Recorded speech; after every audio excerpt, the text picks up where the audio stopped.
Job, chapitre 1. Il y avait dans le pays d'Uz un homme qui s'appelait Job. Et cet homme était intègre et droit, il craignait Dieu et se détournait du mal. Il lui naquit 7 fils et 3 filles.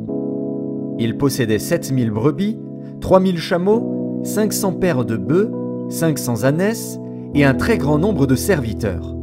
Et cet homme était le plus considérable de tous les fils de l'Orient. Ses fils allaient les uns chez les autres et donnaient tour à tour un festin, et ils invitaient leurs 3 sœurs à manger et à boire avec eux. Et quand les jours de festin étaient passés, Job appelait et sanctifiait ses fils, puis il se levait de bon matin et offrait pour chacun d'eux un holocauste, car Job disait « Peut-être mes fils ont-ils péché et ont-ils offensé Dieu dans leur cœur ?» C'est ainsi que Job avait coutume d'agir.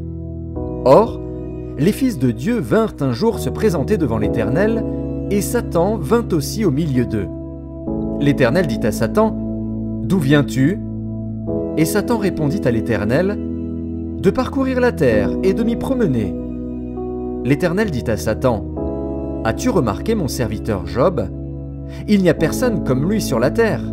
C'est un homme intègre et droit, craignant Dieu et se détournant du mal. » Et Satan répondit à l'Éternel, « Est-ce d'une manière désintéressée que Job craint Dieu? Ne l'as-tu pas protégé, lui, sa maison et tout ce qui est à lui? Tu as béni l'œuvre de ses mains, et ses troupeaux couvrent le pays. Mais étends ta main, touche à tout ce qui lui appartient, et je suis sûr qu'il te maudit en face. » L'Éternel dit à Satan, « Voici, tout ce qui lui appartient, je te le livre. Seulement, ne porte pas la main sur lui. » Et Satan se retira de devant la face de l'Éternel. Un jour que les fils et les filles de Job mangeaient et buvaient du vin dans la maison de leur frère aîné, il arriva auprès de Job un messager qui dit « Les bœufs labouraient et les ânesses paissaient à côté d'eux. Des Sabéens se sont jetés dessus, les ont enlevés et ont passé les serviteurs au fil de l'épée. Et je me suis échappé, moi seul, pour t'en apporter la nouvelle. » Il parlait encore, lorsqu'un autre vint et dit « Le feu de Dieu est tombé du ciel, a embrasé les brebis et les serviteurs, et les a consumés. Et je me suis échappé moi seul pour t'en apporter la nouvelle. » Il parlait encore, lorsqu'un autre vint et dit « Des Chaldéens, formés en 3 bandes, se sont jetés sur les chameaux, les ont enlevés et ont passé les serviteurs au fil de l'épée. Et je me suis échappé moi seul pour t'en apporter la nouvelle. » Et il parlait encore, lorsqu'un autre vint et dit « Tes fils et tes filles mangeaient et buvaient du vin dans la maison de leur frère aîné, et voici, un grand vent est venu de l'autre côté du désert et a frappé contre les 4 coins de la maison. Elle s'est écroulée sur les jeunes gens, et ils sont morts. Et je me suis échappé moi seul pour t'en apporter la nouvelle. » Alors Job se leva, déchira son manteau et se rasa la tête. Puis, se jetant par terre, il se prosterna et dit « Je suis sorti nu du sein de ma mère, et nu je retournerai dans le sein de la terre. L'Éternel a donné, et l'Éternel a ôté. Que le nom de l'Éternel soit béni. » En tout cela, Job ne pécha point et n'attribua rien d'injuste à Dieu. Job, chapitre 2. Or, les fils de Dieu vinrent un jour se présenter devant l'Éternel, et Satan vint aussi au milieu d'eux se présenter devant l'Éternel. L'Éternel dit à Satan, « D'où viens-tu » Et Satan répondit à l'Éternel, « De parcourir la terre et de m'y promener. » L'Éternel dit à Satan, « As-tu remarqué mon serviteur Job ? Il n'y a personne comme lui sur la terre. C'est un homme intègre et droit, craignant Dieu et se détournant du mal. Il demeure ferme dans son intégrité, et tu m'excites à le perdre sans motif. » Et Satan répondit à l'Éternel, « Peau pour peau, tout ce que possède un homme, il le donne pour sa vie. Mais étends ta main, touche à ses os et à sa chair, et je suis sûr qu'il te maudit en face. » L'Éternel dit à Satan, « Voici, je te le livre. Seulement, épargne sa vie. » Et Satan se retira de devant la face de l'Éternel. Puis il frappa Job d'un ulcère malin, depuis la plante du pied jusqu'au sommet de la tête. Et Job prit un tesson pour se gratter et s'assit sur la cendre. Sa femme lui dit, « Tu demeures ferme dans ton intégrité. Maudis Dieu et meurs. » Mais Job lui répondit, « Tu parles comme une femme insensée. Quoi? Nous recevons de Dieu le bien, et nous ne recevrions pas aussi le mal ?» En tout cela, Job ne pécha point par ses lèvres. 3 amis de Job, Éliphaz de Théman, Bildad de Shuar et Tsophar de Naama, apprirent tous les malheurs qui lui étaient arrivés. Ils se concertèrent et partirent de chez eux pour aller le plaindre et le consoler. Ayant de loin porté les regards sur lui, ils ne le reconnurent pas, et ils élevèrent la voix et pleurèrent. Ils déchirèrent leurs manteaux, et ils jetèrent de la poussière en l'air au-dessus de leur tête. Et ils se tinrent assis à terre auprès de lui 7 jours et 7 nuits, sans lui dire une parole, car ils voyaient combien sa douleur était grande. Job, chapitre 3. Après cela, Job ouvrit la bouche et maudit le jour de sa naissance. Il prit la parole et dit, « Périsse le jour où je suis né, et la nuit qui dit, « Un enfant mâle est conçu !» Ce jour, qu'il se change en ténèbres, que Dieu n'en ait point souci dans le ciel, et que la lumière ne rayonne plus sur lui. Que l'obscurité et l'ombre de la mort s'en emparent, que des nuées établissent leur demeure au-dessus de lui, et que de noirs phénomènes l'épouvantent.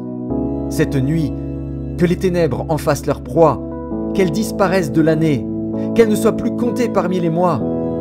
Que cette nuit devienne stérile, que l'allégresse en soit bannie. Qu'elle soit maudite par ceux qui maudissent les jours, par ceux qui savent exciter le Léviathan. Que les étoiles de son crépuscule s'obscurcissent, qu'elle attende en vain la lumière, et qu'elle ne voit point les paupières de l'aurore. Car elle n'a pas fermé le sein qui me conçut, ni dérobé la souffrance à mes regards. Pourquoi ne suis-je pas mort dans le ventre de ma mère? Pourquoi n'ai-je pas expiré au sortir de ses entrailles? Pourquoi ai-je trouvé des genoux pour me recevoir et des mamelles pour m'allaiter? Je serai couché maintenant, je serai tranquille, je dormirai, je reposerai, avec les rois et les grands de la terre qui se bâtirent des mausolées, avec les princes qui avaient de l'or et qui remplirent d'argent leur demeure. Où je n'existerai pas, je serai comme un avorton caché, comme des enfants qui n'ont pas vu la lumière. Là ne s'agitent plus les méchants, et là se reposent ceux qui sont fatigués et sans force. Les captifs sont tous en paix, ils n'entendent pas la voix de l'oppresseur. Le petit et le grand sont là, et l'esclave n'est plus soumis à son maître. Pourquoi donne-t-il la lumière à celui qui souffre, et la vie à ceux qui ont l'amertume dans l'âme, qui espèrent en vain la mort, et qui la convoitent plus qu'un trésor, qui seraient transportés de joie et saisis d'allégresse s'ils trouvaient le tombeau? À l'homme qui ne sait où aller, et que Dieu cerne de toutes parts.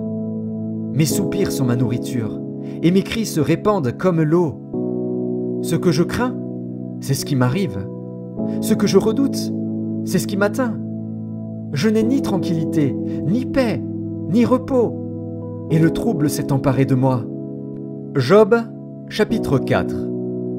Éliphaz de Théman prit la parole et dit, « Si nous osons ouvrir la bouche, en seras-tu peiné? Mais qui pourrait garder le silence? Voici, tu as souvent enseigné les autres, tu as fortifié les mains languissantes, tes paroles ont relevé ceux qui chancelaient, tu as affermi les genoux qui pliaient. Et maintenant qu'il s'agit de toi, tu faiblis. Maintenant que tu es atteint, tu te troubles. Ta crainte de Dieu n'est-elle pas ton soutien? Ton espérance, n'est-ce pas ton intégrité? Cherche dans ton souvenir. Quel est l'innocent qui a péri? Quels sont les justes qui ont été exterminés? Pour moi, je l'ai vu, ceux qui labourent l'iniquité et qui sèment l'injustice en moissonnent les fruits. Ils périssent par le souffle de Dieu, ils sont consumés par le vent de sa colère, le rugissement des lions prend fin, les dents des lionceaux sont brisées, le lion périt faute de proie, et les petits de la lionne se dispersent. Une parole est arrivée furtivement jusqu'à moi, et mon oreille en a recueilli les sons légers. Au moment où les visions de la nuit agitent la pensée, quand les hommes sont livrés à un profond sommeil, je fus saisi de frayeur et d'épouvante, et tous mes os tremblèrent. Un esprit passa près de moi. Tous mes cheveux se hérissèrent. Une figure d'un aspect inconnu était devant mes yeux, et j'entendis une voix qui murmurait doucement « L'homme serait-il juste devant Dieu? Serait-il pur devant celui qui l'a fait? Si Dieu n'a pas confiance en ses serviteurs, s'il trouve de la folie chez ses anges, combien plus chez ceux qui habitent des maisons d'argile, qui tirent leur origine de la poussière et qui peuvent être écrasés comme un vermisseau. Du matin au soir, ils sont brisés, ils périssent pour toujours, et nul n'y prend garde. Le fil de leur vie est coupé, ils meurent, et ils n'ont pas acquis la sagesse. Job, chapitre 5. Crie maintenant, qui te répondra? Auquel des saints t'adresseras-tu? L'insensé périt dans sa colère, le fou meurt dans ses emportements. J'ai vu l'insensé prendre racine, puis soudain j'ai maudit sa demeure. Plus de prospérité pour ses fils. Ils sont foulés à la porte, et personne qui les délivre.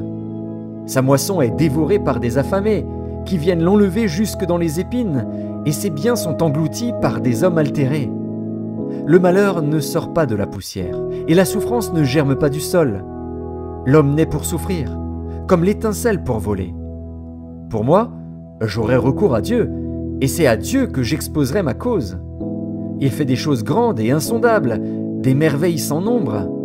Il répand la pluie sur la terre et envoie l'eau sur les campagnes. Il relève les humbles et délivre les affligés. Il anéantit les projets des hommes rusés, et leurs mains ne peuvent les accomplir. Il prend les sages dans leur propre ruse, et les desseins des hommes artificieux sont renversés. Il rencontre les ténèbres au milieu du jour, il tâtonne en plein midi comme dans la nuit. Ainsi Dieu protège le faible contre leurs menaces, et le sauve de la main des puissants. Et l'espérance soutient le malheureux, mais l'iniquité ferme la bouche. Heureux l'homme que Dieu châtie. Ne méprise pas la correction du Tout-Puissant. Il fait la plaie, et il la bande. Il blesse, et sa main guérit. 6 fois il te délivrera de l'angoisse, et 7 fois le mal ne t'atteindra pas. Il te sauvera de la mort pendant la famine, et des coups de glaive pendant la guerre. Tu seras à l'abri du fléau de la langue, tu seras sans crainte quand viendra la dévastation. Tu te riras de la dévastation comme de la famine, et tu n'auras pas à redouter les bêtes de la terre. Car tu feras alliance avec les pierres des champs, et les bêtes de la terre seront en paix avec toi. Tu jouiras du bonheur sous ta tente, tu retrouveras tes troupeaux complets, tu verras ta postérité s'accroître, et tes rejetons se multiplier comme l'herbe des champs. Tu entreras au sépulcre dans la vieillesse, comme on emporte une gerbe en son temps. Voilà ce que nous avons reconnu, voilà ce qui est. À toi d'entendre et de mettre à profit. Job, chapitre 6. Job prit la parole et dit : Oh, s'il était possible de peser ma douleur, et si toutes mes calamités étaient sur la balance, elles seraient plus pesantes que le sable de la mer. Voilà pourquoi mes paroles vont jusqu'à la folie, car les flèches du Tout-Puissant m'ont percé, et mon âme en suce le venin. Les terreurs de Dieu se rangent en bataille contre moi. L'âne sauvage crie-t-il auprès de l'herbe tendre? Le bœuf mugit-il auprès de son fourrage? Peut-on manger ce qui est fade et sans sel? Y a-t-il de la saveur dans le blanc d'un œuf? Ce que je voudrais ne pas toucher, c'est là ma nourriture, si dégoûtante soit-elle. Puisse mon vœu s'accomplir, et Dieu veuille réaliser mon espérance. Qu'il plaise à Dieu de m'écraser, qu'il étende sa main et qu'il m'achève. Il me restera du moins une consolation, une joie dans les maux dont il m'accable. Jamais je n'ai transgressé les ordres du Saint. Pourquoi espérer quand je n'ai plus de force? Pourquoi attendre quand ma fin est certaine?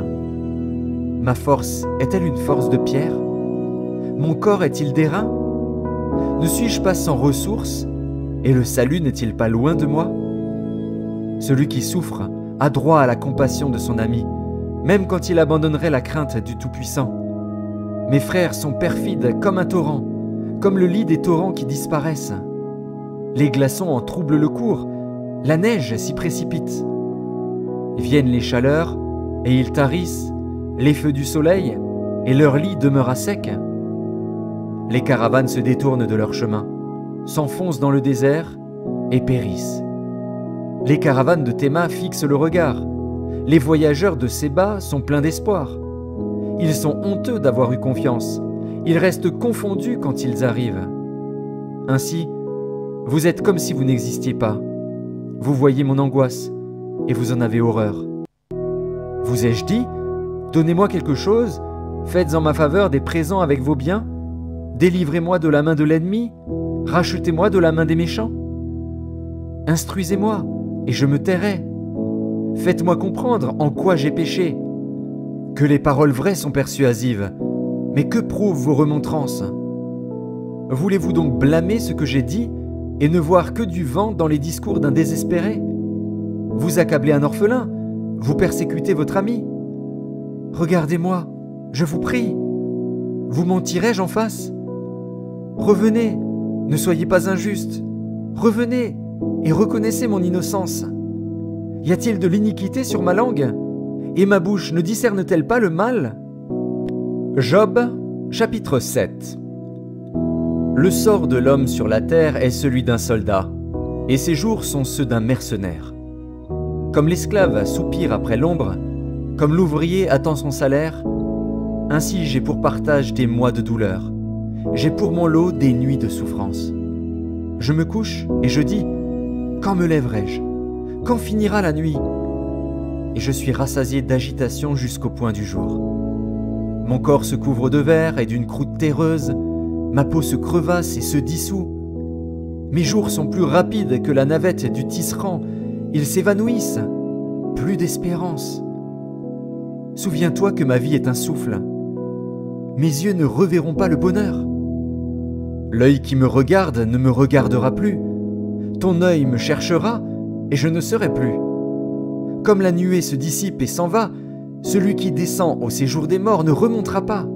Il ne reviendra plus dans sa maison, et le lieu qu'il habitait ne le connaîtra plus. C'est pourquoi je ne retiendrai point ma bouche. Je parlerai dans l'angoisse de mon cœur, je me plaindrai dans l'amertume de mon âme. Suis-je une mer ou un monstre marin pour que tu établisses tes gardes autour de moi?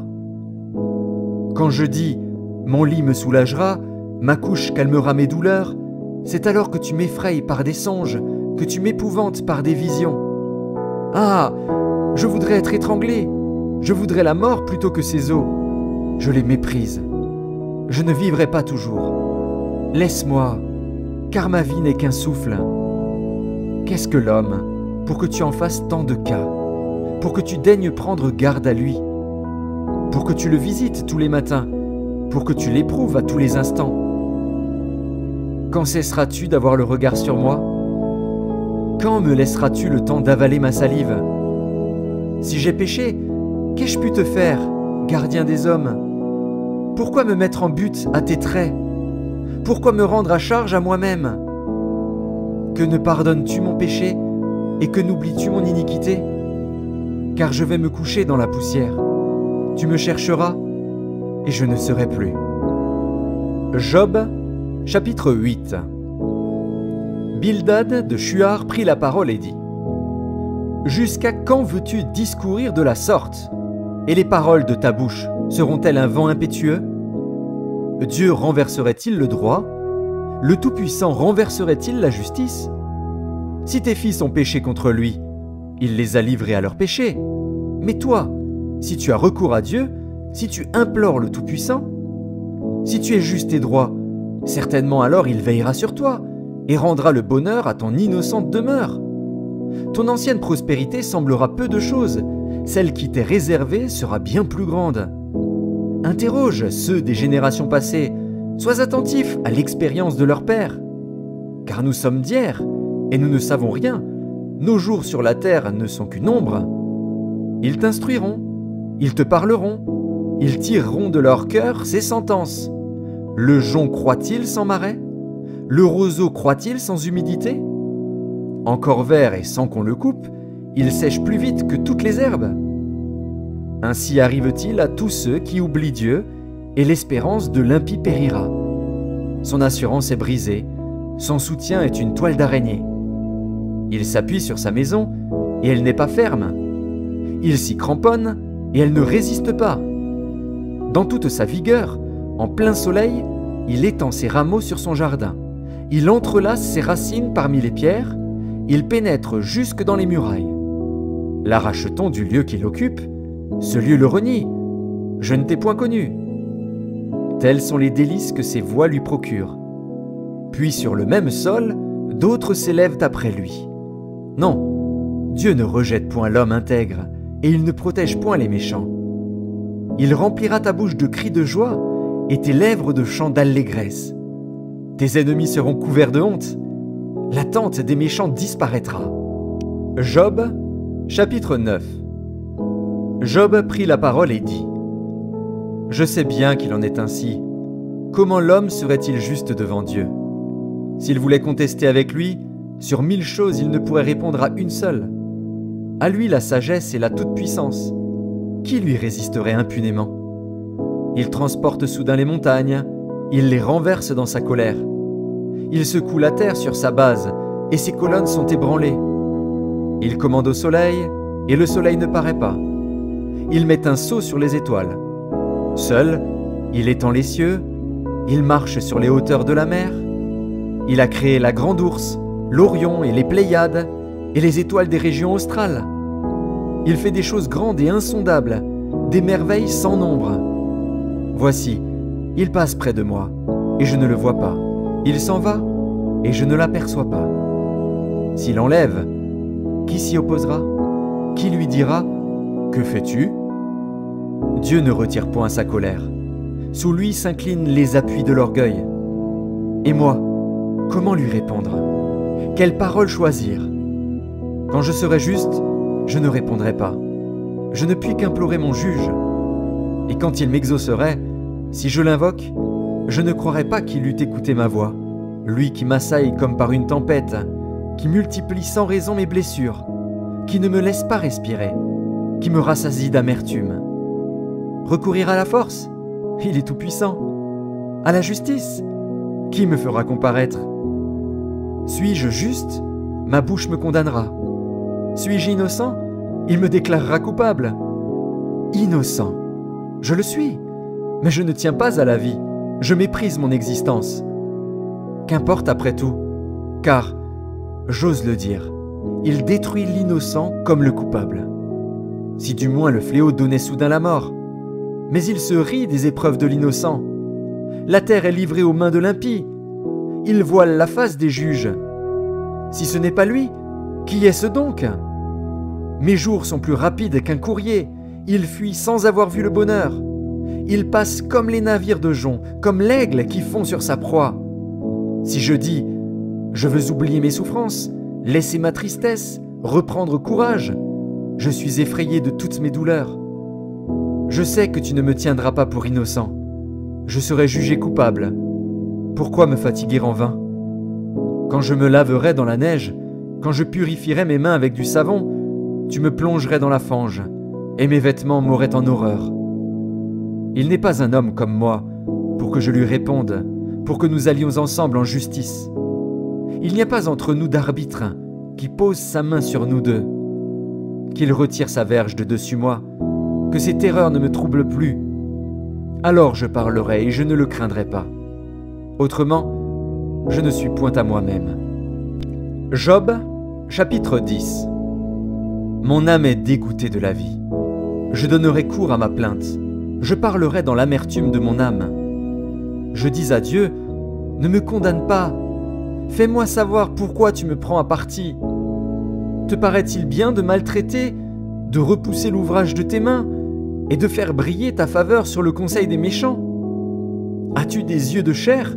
Vois-tu comme voit un homme ? Tes jours sont-ils comme les jours de l'homme, et tes années comme ses années, pour que tu recherches mon iniquité, pour que tu t'enquières de mon péché, sachant bien que je ne suis pas coupable, et que nul ne peut me délivrer de ta main. Tes mains m'ont formé, elles m'ont créé, elles m'ont fait tout entier, et tu me détruirais. Souviens-toi que tu m'as façonné comme de l'argile. Voudrais-tu de nouveau me réduire en poussière ? Ne m'as-tu pas coulé comme du lait ? Ne m'as-tu pas caillé comme du fromage ? Tu m'as revêtu de peau et de chair, tu m'as tissé d'eau et de nerfs. Tu m'as accordé ta grâce avec la vie, tu m'as conservé par tes soins et sous ta garde. Voici néanmoins ce que tu cachais dans ton cœur. Voici, je le sais, ce que tu as résolu en toi-même. Si je pêche, tu m'observes, tu ne pardonnes pas mon iniquité.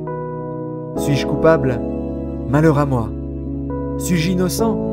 Je n'ose lever la tête, rassasié de honte et absorbé dans ma misère. Et si j'ose la lever, tu me poursuis comme un lion, tu me frappes encore par des prodiges. Tu m'opposes de nouveaux témoins, tu multiplies tes fureurs contre moi, tu m'assailles d'une succession de calamités. Pourquoi m'as-tu fait sortir du sein de ma mère? Je serais mort, et aucun œil ne m'aurait vu. Je serais comme si je n'eusse pas existé, et j'aurais passé du ventre de ma mère au sépulcre. Mes jours ne sont-ils pas en petit nombre?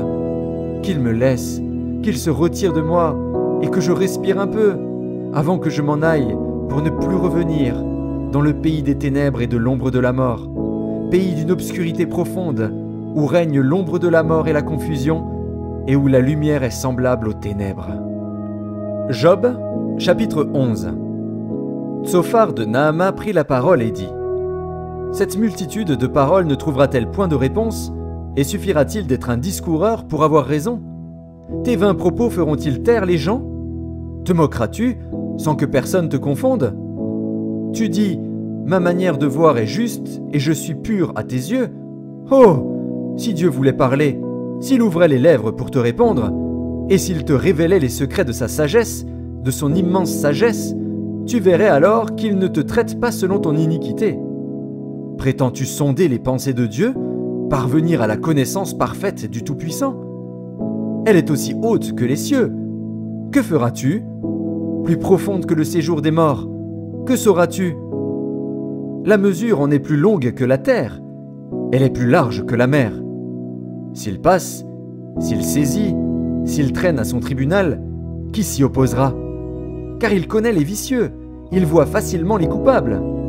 L'homme, au contraire, a l'intelligence d'un fou, il est né comme le petit d'un âne sauvage.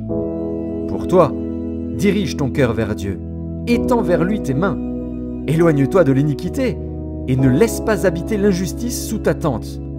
Alors tu lèveras ton front sans tache, tu seras ferme et sans crainte. Tu oublieras tes souffrances, tu t'en souviendras comme des eaux écoulées. Tes jours auront plus d'éclat que le soleil à son midi, tes ténèbres seront comme la lumière du matin. Tu seras plein de confiance, et ton attente ne sera plus vaine. Tu regarderas autour de toi, et tu reposeras en sûreté.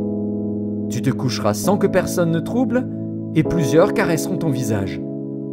Mais les yeux des méchants seront consumés. Pour eux, point de refuge. La mort.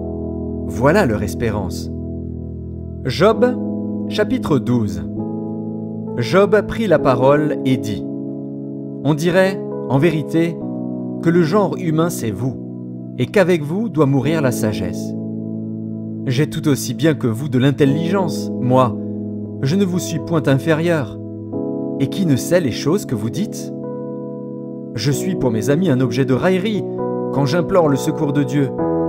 Le juste, l'innocent, un objet de raillerie. Au malheur le mépris, c'est la devise des heureux. À celui dont le pied chancelle est réservé le mépris. Il y a paix sous la tente des pillards, sécurité pour ceux qui offensent Dieu, pour quiconque se fait un Dieu de sa force. Interroge les bêtes, elles t'instruiront. Les oiseaux du ciel, ils te l'apprendront. Parle à la terre, elle t'instruira, et les poissons de la mer te le raconteront. Qui ne reconnaît chez eux la preuve que la main de l'Éternel a fait toutes choses? Il tient dans sa main l'âme de tout ce qui vit, le souffle de toute chair d'homme. L'oreille ne discerne-t-elle pas les paroles, comme le palais savoure les aliments? Dans les vieillards se trouve la sagesse, et dans une longue vie l'intelligence. En Dieu réside la sagesse et la puissance. Le conseil et l'intelligence lui appartiennent. Ce qu'il renverse ne sera point rebâti. Celui qui l'enferme ne sera point délivré. Il retient les eaux et tout se dessèche. Il les lâche et la terre en est dévastée. Il possède la force et la prudence. Il maîtrise celui qui s'égare ou fait égarer les autres. Il emmène captifs les conseillers. Il trouble la raison des juges. Il délie la ceinture des rois. Il met une corde autour de leurs reins. Il emmène captifs les sacrificateurs. Il fait tomber les puissants. Il ôte la parole à ceux qui ont de l'assurance. Il prive de jugement les vieillards. Il verse le mépris sur les grands. Il relâche la ceinture des forts. Il met à découvert ce qui est caché dans les ténèbres. Il produit à la lumière l'ombre de la mort. Il donne de l'accroissement aux nations, et il les anéantit. Il les étend au loin, et il les ramène dans leurs limites. Il enlève l'intelligence aux chefs des peuples, il les fait errer dans les déserts sans chemin. Il tâtonne dans les ténèbres, et ne voit pas clair. Il les fait errer comme des gens ivres. Job, chapitre 13. Voici, mon œil a vu tout cela. Mon oreille l'a entendu et y a pris garde. Ce que vous savez, je le sais aussi, je ne vous suis point inférieur. Mais je veux parler au Tout-Puissant, je veux plaider ma cause devant Dieu. Car vous n'imaginez que des faussetés, vous êtes tous des médecins de néant. Que n'avez-vous gardé le silence? Vous auriez passé pour avoir de la sagesse. Écoutez, je vous prie, ma défense, et soyez attentifs à la réplique de mes lèvres. Direz-vous en faveur de Dieu ce qui est injuste, et pour le soutenir, allégrez-vous des faussetés? Voulez-vous avoir égard à sa personne? Voulez-vous plaider pour Dieu? S'il vous sonde, vous approuvera-t-il? Ou le tromperez-vous comme on trompe un homme? Certainement il vous condamnera, si vous n'agissez en secret que par égard pour sa personne. Sa majesté ne vous épouvantera-t-elle pas? Sa terreur ne tombera-t-elle pas sur vous? Vos sentences sont des sentences de cendre, vos retranchements sont des retranchements de boue. Taisez-vous, laissez-moi, je veux parler. Il m'en arrivera ce qu'il pourra. Pourquoi saisirais-je ma chair entre les dents? J'exposerai plutôt ma vie. Voici, il me tuera, je n'ai rien à espérer, mais devant lui je défendrai ma conduite. Cela même peut servir à mon salut, car un impie n'ose paraître en sa présence. Écoutez, écoutez mes paroles, prêtez l'oreille à ce que je vais dire. Me voici prêt à plaider ma cause. Je sais que j'ai raison. Quelqu'un disputera-t-il contre moi? Alors je me tais, et je veux mourir. Seulement, accorde-moi 2 choses, et je ne me cacherai pas de loin de ta face. Retire ta main de dessus moi, et que tes terreurs ne me troublent plus. Puis appelle, et je répondrai. Ou si je parle, réponds-moi. Quel est le nombre de mes iniquités et de mes péchés? Fais-moi connaître mes transgressions et mes péchés. Pourquoi caches-tu ton visage et me prends-tu pour ton ennemi? Veux-tu frapper une feuille agitée? Veux-tu poursuivre une paille desséchée? Pourquoi m'infliger d'amères souffrances, me punir pour des fautes de jeunesse? Pourquoi mettre mes pieds dans les ceps, surveiller tous mes mouvements, tracer une limite à mes pas, quand mon corps tombe en pourriture, comme un vêtement que dévore la teigne? Job, chapitre 14. L'homme né de la femme. Sa vie est courte, sans cesse agitée. Il naît, il est coupé comme une fleur, il fuit et disparaît comme une ombre. Et c'est sur lui que tu as l'œil ouvert, et tu me fais aller en justice avec toi. Comment d'un être souillé sortira-t-il un homme pur? Il n'en peut sortir aucun. Si ses jours sont fixés, si tu as compté ses mois, si tu en as marqué le terme qu'il ne saurait franchir, détourne de lui les regards et donne-lui du relâche, pour qu'il ait au moins la joie du mercenaire à la fin de sa journée. Un arbre a de l'espérance. Quand on le coupe, il repousse, il produit encore des rejetons. Quand sa racine a vieilli dans la terre, quand son tronc meurt dans la poussière, il reverdit à l'approche de l'eau, il pousse des branches comme une jeune plante. Mais l'homme meurt, et il perd sa force. L'homme expire. Et où est-il? Les eaux des lacs s'évanouissent, les fleuves tarissent et se dessèchent. Ainsi l'homme se couche et ne se relèvera plus. Il ne se réveillera pas tant que les cieux subsisteront, il ne sortira pas de son sommeil. Oh, si tu voulais me cacher dans le séjour des morts, m'y tenir à couvert jusqu'à ce que ta colère fût passée, et me fixer un terme auquel tu te souviendras de moi.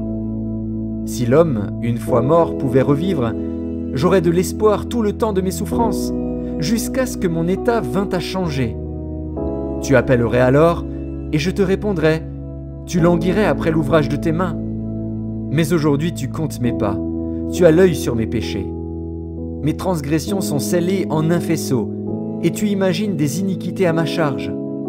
La montagne s'écroule et périt, le rocher disparaît de sa place, la pierre est broyée par les eaux, et la terre emportée par leur courant. Ainsi tu détruis l'espérance de l'homme. Tu es sans cesse à l'assaillir, et il s'en va. Tu le défigures, puis tu le renvoies. Que ses fils soient honorés, il n'en sait rien. Qu'il soit dans l'abaissement, il l'ignore. C'est pour lui seul qu'il éprouve de la douleur en son corps. C'est pour lui seul qu'il ressent de la tristesse en son âme. Job, chapitre 15. Éliphaz de Théman prit la parole et dit : Le sage répond-il par un vain savoir ? Se gonfle-t-il la poitrine du vent d'Orient ? Est-ce par d'inutiles propos qu'il se défend ? Est-ce par des discours qui ne servent à rien ? Toi, tu détruis même la crainte de Dieu. Tu anéantis tout mouvement de piété devant Dieu. Ton iniquité dirige ta bouche, et tu prends le langage des hommes rusés. Ce n'est pas moi, c'est ta bouche qui te condamne. Ce sont tes lèvres qui déposent contre toi. Es-tu né le premier des hommes ? As-tu été enfanté avant les collines ? As-tu reçu les confidences de Dieu ? As-tu dérobé la sagesse à ton profit ? Que sais-tu que nous ne sachions pas ? Quelle connaissance as-tu que nous n'ayons pas ? Il y a parmi nous des cheveux blancs, des vieillards, plus riches de jours que ton père. Tiens-tu pour peu de choses les consolations de Dieu et les paroles qui doucement se font entendre à toi ? Où ton cœur t'entraîne-t-il ? Et que signifie ce roulement de tes yeux ? Quoi ? C'est contre Dieu que tu tournes ta colère et que ta bouche exhale de pareils discours. Qu'est-ce que l'homme pour qu'il soit pur ? Celui qui est né de la femme peut-il être juste ? Si Dieu n'a pas confiance en ses saints, si les cieux ne sont pas purs devant lui, combien moins l'être abominable et pervers, l'homme qui boit l'iniquité comme l'eau ? Je vais te parler, écoute-moi. Je raconterai ce que j'ai vu, ce que les sages ont fait connaître, ce qu'ils ont révélé, l'ayant appris de leur père. À eux seuls appartenait le pays, et parmi eux nul étranger n'était encore venu. Le méchant passe dans l'angoisse tous les jours de sa vie, toutes les années qui sont le partage de l'impie. La voix de la terreur retentit à ses oreilles. Au sein de la paix, le dévastateur va fondre sur lui.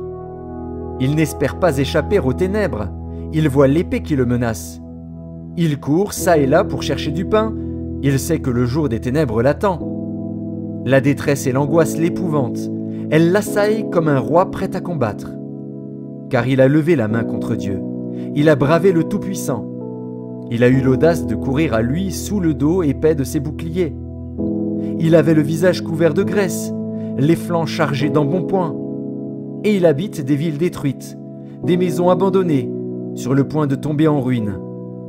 Il ne s'enrichira plus, sa fortune ne se relèvera pas, sa prospérité ne s'étendra plus sur la terre. Il ne pourra se dérober aux ténèbres, la flamme consumera ses rejetons, et Dieu le fera périr par le souffle de sa bouche. S'il a confiance dans le mal, il se trompe, car le mal sera sa récompense. Elle arrivera avant le terme de ses jours, et son rameau ne verdira plus. Il sera comme une vigne dépouillée de ses fruits encore verts, comme un olivier dont on a fait tomber les fleurs. La maison de l'impie deviendra stérile, et le feu dévorera la tente de l'homme corrompu. Il conçoit le mal, et il enfante le mal. Il mûrit dans son sein des fruits qui le trompent. Job, chapitre 16.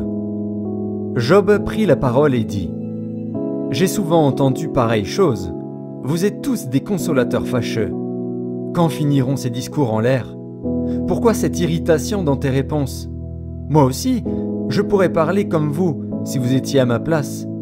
Je vous accablerais de paroles, je secouerais sur vous la tête, je vous fortifierais de la bouche, je remuerais les lèvres pour vous soulager. Si je parle, mes souffrances ne seront point calmées. Si je me tais, en quoi seront-elles moindres ? Maintenant, hélas, il m'a épuisé. Tu as ravagé toute ma maison. Tu m'as saisi pour témoigner contre moi. Ma maigreur se lève et m'accuse en face. Il me déchire et me poursuit dans sa fureur. Il grince des dents contre moi. Il m'attaque et me perce de son regard. Ils ouvrent la bouche pour me dévorer. Ils m'insultent et me frappent les joues. Ils s'acharnent tous après moi. Dieu me livre à la merci des impies. Il me précipite entre les mains des méchants. J'étais tranquille, et il m'a secoué. Il m'a saisi par la nuque et m'a brisé. Il a tiré sur moi comme à un but. Ses traits m'environnent de toutes parts. Il me perce les reins sans pitié. Il répand ma bile sur la terre. Il me fait brèche sur brèche. Il fond sur moi comme un guerrier. J'ai cousu un sac sur ma peau. J'ai roulé ma tête dans la poussière. Les pleurs ont altéré mon visage. L'ombre de la mort est sur mes paupières. Je n'ai pourtant commis aucune violence, et ma prière fut toujours pure. Ô terre, ne couvre point mon sang, et que mes cris prennent librement leur essor. Déjà maintenant, mon témoin est dans le ciel, mon témoin est dans les lieux élevés. Mes amis se jouent de moi. C'est Dieu que j'implore avec larmes. Puisse-t-il donner à l'homme raison contre Dieu, et au Fils de l'homme contre ses amis? Car le nombre de mes années touche à son terme, et je m'en irai par un sentier d'où je ne reviendrai pas. Job, chapitre 17. Mon souffle se perd, mes jours s'éteignent, le sépulcre m'attend. Je suis environné de moqueurs, et mon œil doit contempler leurs insultes. Sois auprès de toi-même ma caution, autrement, qui répondrait pour moi? Car tu as fermé leur cœur à l'intelligence. Aussi ne les laisseras-tu pas triompher.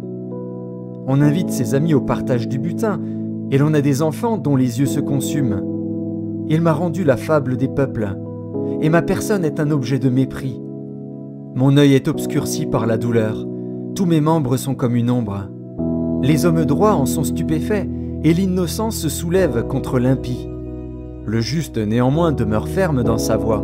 Celui qui a les mains pures se fortifie de plus en plus. Mais vous tous, revenez à vos mêmes discours, et je ne trouverai pas un sage parmi vous. Quoi? Mes jours sont passés, mes projets sont anéantis, les projets qui remplissaient mon cœur. Et ils prétendent que la nuit c'est le jour, que la lumière est proche quand les ténèbres sont là. C'est le séjour des morts que j'attends pour demeure, c'est dans les ténèbres que je dresserai ma couche. Je crie à la fosse, tu es mon père, et au ver, vous êtes ma mère et ma sœur. Mon espérance, où donc est-elle?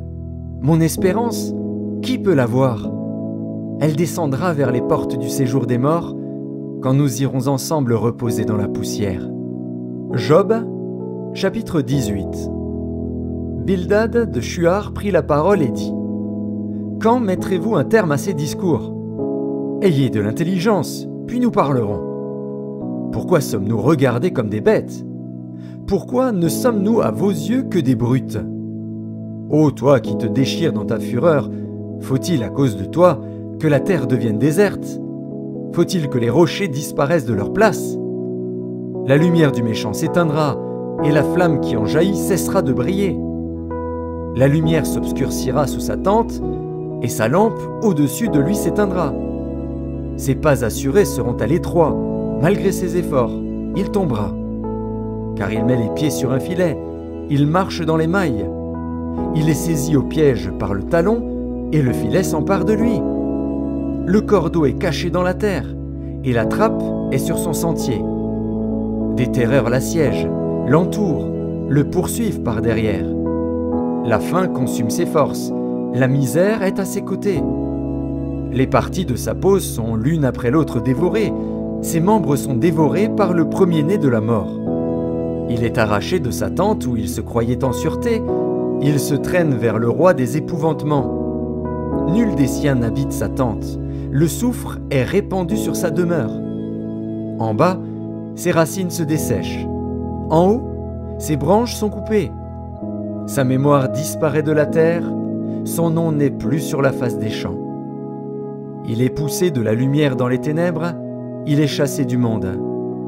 Il ne laisse ni descendants, ni postérité parmi son peuple, ni survivants dans les lieux qu'il habitait.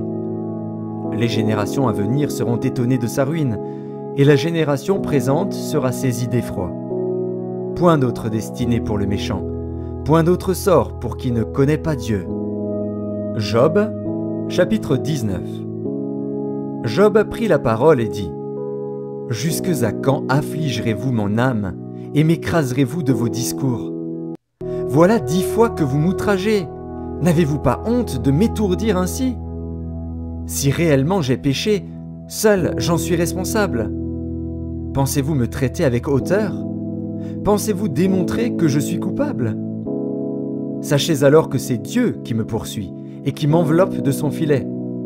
Voici, je crie à la violence, et nul ne répond. J'implore justice, et point de justice. Il m'a fermé toute issue, et je ne puis passer. Il a répandu des ténèbres sur mes sentiers. Il m'a dépouillé de ma gloire. Il a enlevé la couronne de ma tête. Il m'a brisé de toutes parts, et je m'en vais. Il a arraché mon espérance comme un arbre. Il s'est enflammé de colère contre moi. Il m'a traité comme l'un de ses ennemis. Ses troupes se sont de concert mises en marche. Elles se sont frayées leur chemin jusqu'à moi. Elles ont campé autour de ma tente. Il a éloigné de moi mes frères, et mes amis se sont détournés de moi. Je suis abandonné de mes proches, je suis oublié de mes intimes. Je suis un étranger pour mes serviteurs et mes servantes. Je ne suis plus à leurs yeux qu'un inconnu. J'appelle mon serviteur, et il ne répond pas. Je le supplie de ma bouche, et c'est en vain. Mon humeur est à charge à ma femme, et ma plainte au fils de mes entrailles. Je suis méprisé même par des enfants. Si je me lève, je reçois leurs insultes. Ceux que j'avais pour confidents m'ont en horreur. Ceux que j'aimais se sont tournés contre moi. Mes os sont attachés à ma peau et à ma chair. Il ne me reste que la peau des dents. Ayez pitié de moi, vous, mes amis, car la main de Dieu m'a frappé. Pourquoi me poursuivre comme Dieu me poursuit? Pourquoi vous montrer insatiable de ma chair? Oh, je voudrais que mes paroles fussent écrites, qu'elles fussent écrites dans un livre. Je voudrais qu'avec un burin de fer et avec du plomb, elles fussent pour toujours gravées dans le roc. Mais je sais que mon Rédempteur est vivant, et qu'il se lèvera le dernier sur la terre. Quand ma peau sera détruite, il se lèvera. Quand je n'aurai plus de chair, je verrai Dieu. Je le verrai, et il me sera favorable. Mes yeux le verront, et non ceux d'un autre. Mon âme languit d'attente au-dedans de moi. Vous direz alors, pourquoi le poursuivions-nous? Car la justice de ma cause sera reconnue. Craignez pour vous le glaive. Les châtiments par le glaive sont terribles. Et sachez qu'il y a un jugement. Job, chapitre 20. Tsophar de Naama prit la parole et dit: Mes pensées me forcent à répondre, et mon agitation ne peut se contenir. J'ai entendu des reproches qui m'outragent. Le souffle de mon intelligence donnera la réplique. Ne sais-tu pas que, de tout temps, depuis que l'homme a été placé sur la terre, le triomphe des méchants a été court, et la joie de l'impie momentanée? Quand il s'élèverait jusqu'aux cieux, et que sa tête toucherait aux nues, il périra pour toujours comme son ordure, et ceux qui le voyaient diront: Où est-il? Il s'envolera comme un songe, et on ne le trouvera plus. Il disparaîtra comme une vision nocturne. L'œil qui le regardait ne le regardera plus. Le lieu qu'il habitait ne l'apercevra plus. Ses fils seront assaillis par les pauvres, et ses mains restitueront ce qu'il a pris par violence. La vigueur de la jeunesse, qui remplissait ses membres, aura sa couche avec lui dans la poussière. Le mal était doux à sa bouche, il le cachait sous sa langue. Il le savourait sans l'abandonner. Il le retenait au milieu de son palais. Mais sa nourriture se transformera dans ses entrailles, elle deviendra dans son corps un venin d'aspic. Il a englouti des richesses, il les vomira. Dieu les chassera de son ventre. Il a sucé du venin d'aspic, la langue de la vipère le tuera. Il ne reposera plus ses regards sur les ruisseaux, sur les torrents, sur les fleuves de miel et de lait. Il rendra ce qu'il a gagné, et n'en profitera plus. Il restituera tout ce qu'il a pris, et n'en jouira plus. Car il a opprimé, délaissé les pauvres, il a ruiné des maisons et ne les a pas rétablies. Son avidité n'a point connu de borne, mais il ne sauvera pas ce qu'il avait de plus cher. Rien n'échappait à sa voracité, mais son bien-être ne durera pas. Au milieu de l'abondance, il sera dans la détresse. la main de tous les misérables se lèvera sur lui. Et voici, pour lui remplir le ventre, Dieu enverra sur lui le feu de sa colère et le rassasiera par une pluie de traits. S'il échappe aux armes de fer, l'arc d'airain le transpercera. Il arrache de son corps le trait, qui étincelle au sortir de ses entrailles, et il est en proie aux terreurs de la mort. Toutes les calamités sont réservées à ses trésors. Il sera consumé par un feu que n'allumera point l'homme, et ce qui restera dans sa tente en deviendra la pâture. Les cieux dévoileront son iniquité, et la terre s'élèvera contre lui. Les revenus de sa maison seront emportés, ils disparaîtront au jour de la colère de Dieu. Telle est la part que Dieu réserve aux méchants, tel est l'héritage que Dieu lui destine. Job, chapitre 21. Job prit la parole et dit : « Écoutez, écoutez mes paroles, donnez-moi seulement cette consolation. Laissez-moi parler, je vous prie, et, quand j'aurai parlé, tu pourras te moquer. Est-ce contre un homme que se dirige ma plainte ? Et pourquoi mon âme ne serait-elle pas impatiente ? Regardez-moi, soyez étonnés, et mettez la main sur la bouche. Quand j'y pense, cela m'épouvante, et un tremblement saisit mon corps. Pourquoi les méchants vivent-ils ? Pourquoi les voit-on vieillir et accroître leur force ? Leur postérité s'affermit avec eux, et en leur présence, leurs rejetons prospèrent sous leurs yeux.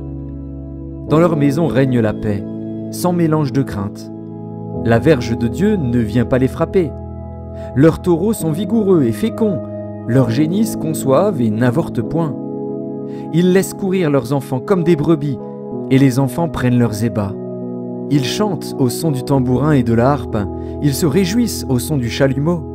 Ils passent leurs jours dans le bonheur, et ils descendent en un instant au séjour des morts.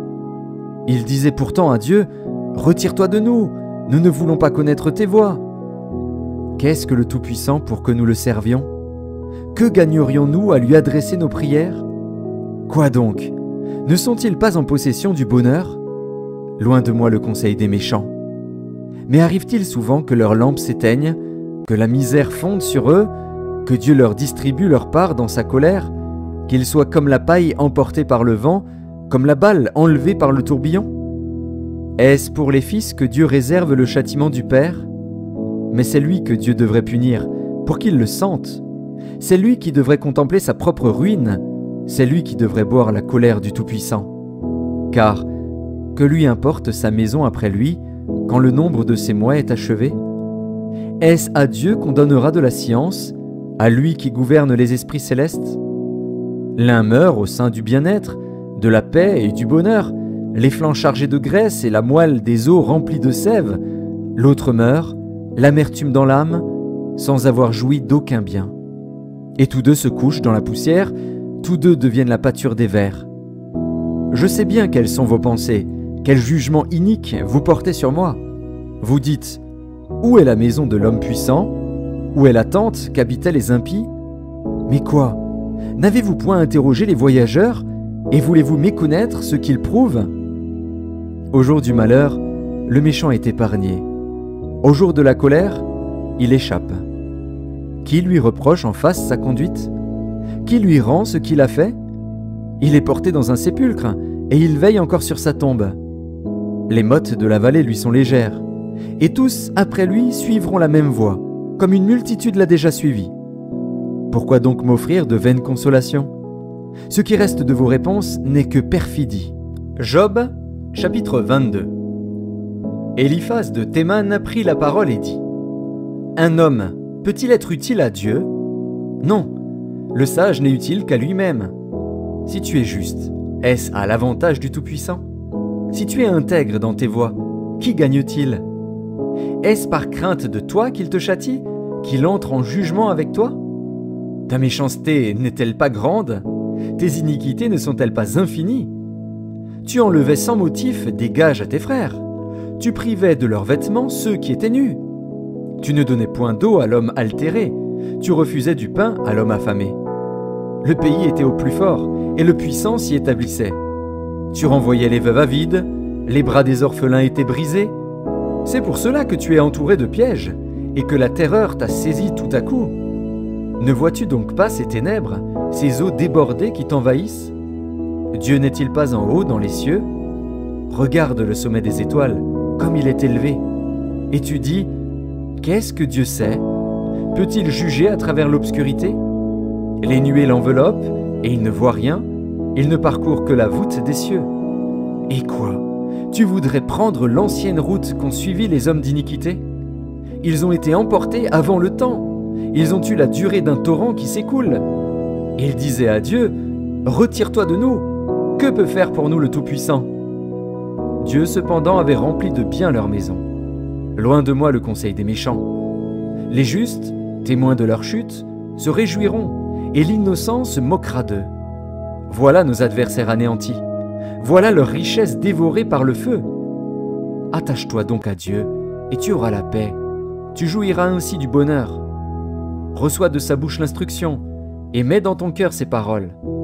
Tu seras rétabli, si tu reviens au Tout-Puissant, si tu éloignes l'iniquité de ta tente. Jette l'or dans la poussière, l'or d'Ophir parmi les cailloux des torrents. Et le Tout-Puissant sera ton or, ton argent, ta richesse.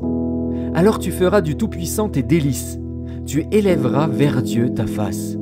Tu le prieras, et il t'exaucera, et tu accompliras tes vœux. À tes résolutions répondra le succès. Sur tes sentiers brillera la lumière. Vienne l'humiliation. Tu prieras pour ton relèvement. Dieu secourt celui dont le regard est abattu. Il délivrera même le coupable, qui devra son salut à la pureté de tes mains. Job, chapitre 23.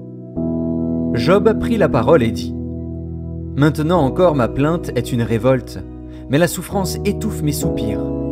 Oh, si je savais où le trouver, si je pouvais arriver jusqu'à son trône, je plaiderais ma cause devant lui, je remplirais ma bouche d'arguments, je connaîtrais ce qu'il peut avoir à répondre, je verrais ce qu'il peut avoir à me dire. Emploierait-il toute sa force à me combattre? Ne daignerait-il pas au moins m'écouter? Ce serait un homme droit qui plaiderait avec lui, et je serais pour toujours absous par mon juge. Mais si je vais à l'Orient, il n'y est pas. Si je vais à l'Occident, je ne le trouve pas. Est-il occupé au nord? Je ne puis le voir. Se cache-t-il au midi? Je ne puis le découvrir. Il sait néanmoins quelle voie j'ai suivie, et s'il m'éprouvait, je sortirais pur comme l'or. Mon pied s'est attaché à ses pas. J'ai gardé sa voie, et je ne m'en suis point détourné. Je n'ai pas abandonné les commandements de ses lèvres. J'ai fait plier ma volonté aux paroles de sa bouche.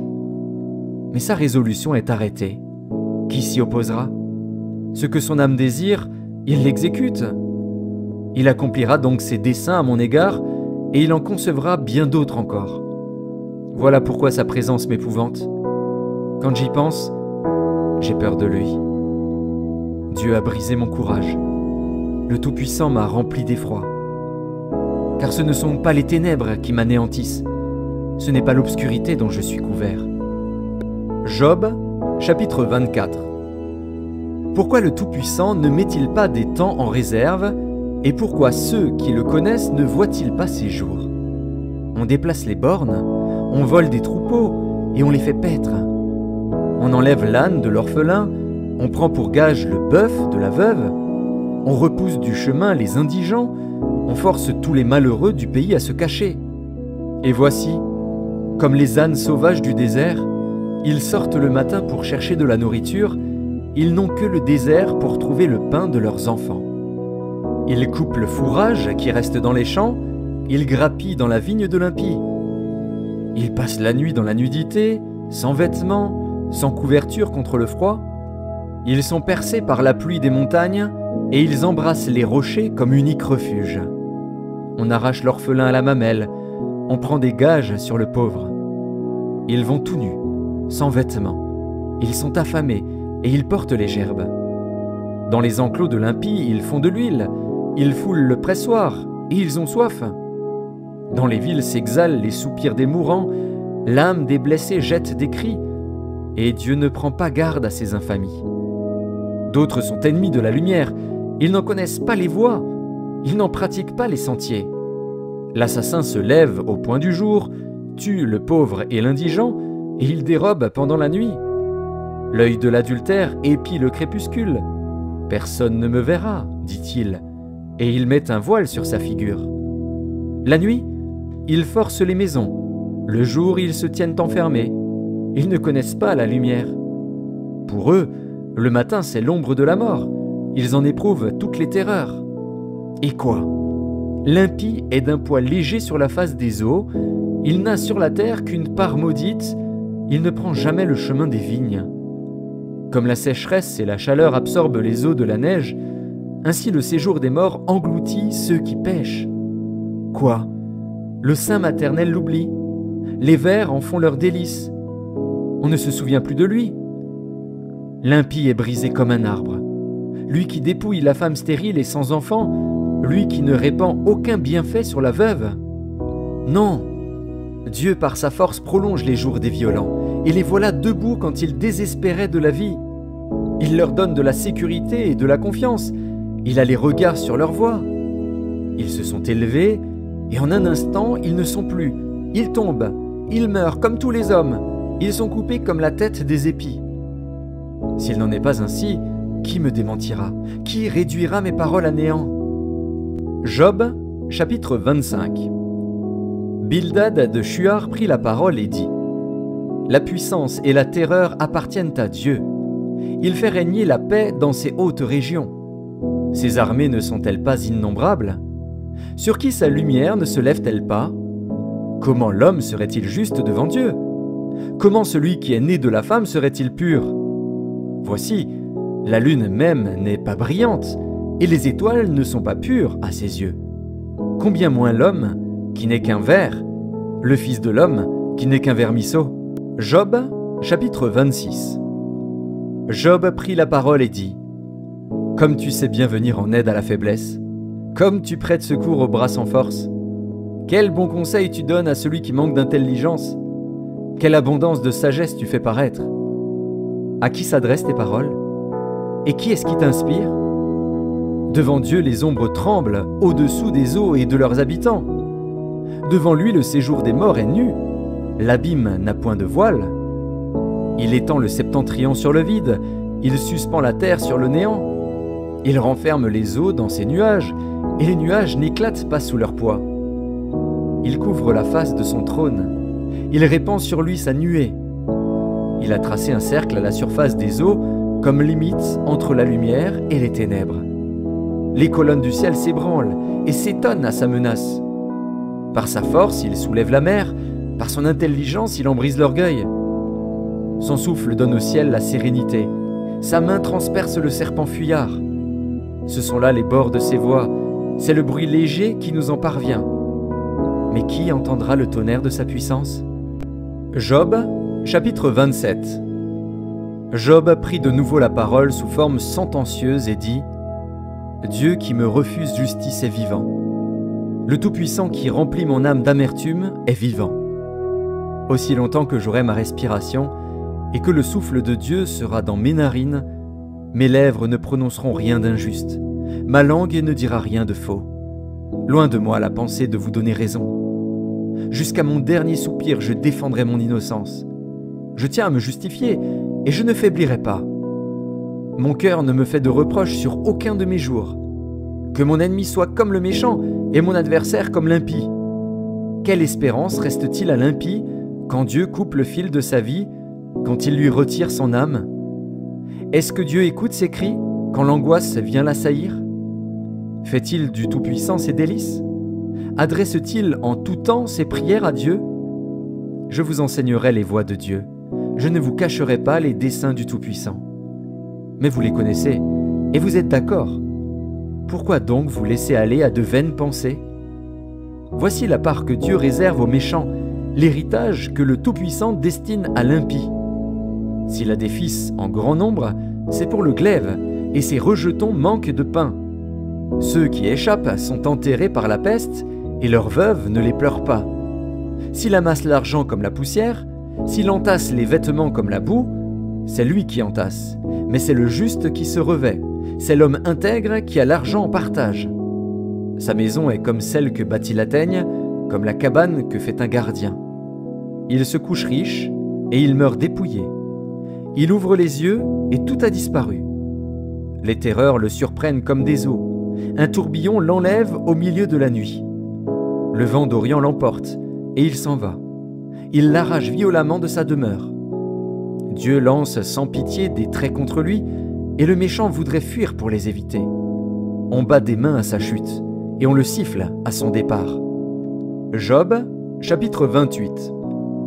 Il y a pour l'argent une mine d'où on le fait sortir, et pour l'or un lieu d'où on l'extrait pour l'affiner. Le fer se tire de la poussière, et la pierre se fond pour produire l'airain. L'homme fait cesser les ténèbres, il explore, jusque dans les endroits les plus profonds, les pierres cachées dans l'obscurité et dans l'ombre de la mort.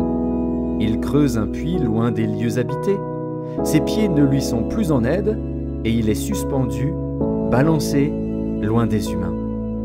La terre, d'où sort le pain, est bouleversée dans ses entrailles comme par le feu. Ces pierres contiennent du saphir, et l'on y trouve de la poudre d'or. L'oiseau de proie n'en connaît pas le sentier, l'œil du vautour ne l'a point aperçu. Les plus fiers animaux ne l'ont point foulé, le lion n'y a jamais passé. L'homme porte sa main sur le roc, il renverse les montagnes depuis la racine.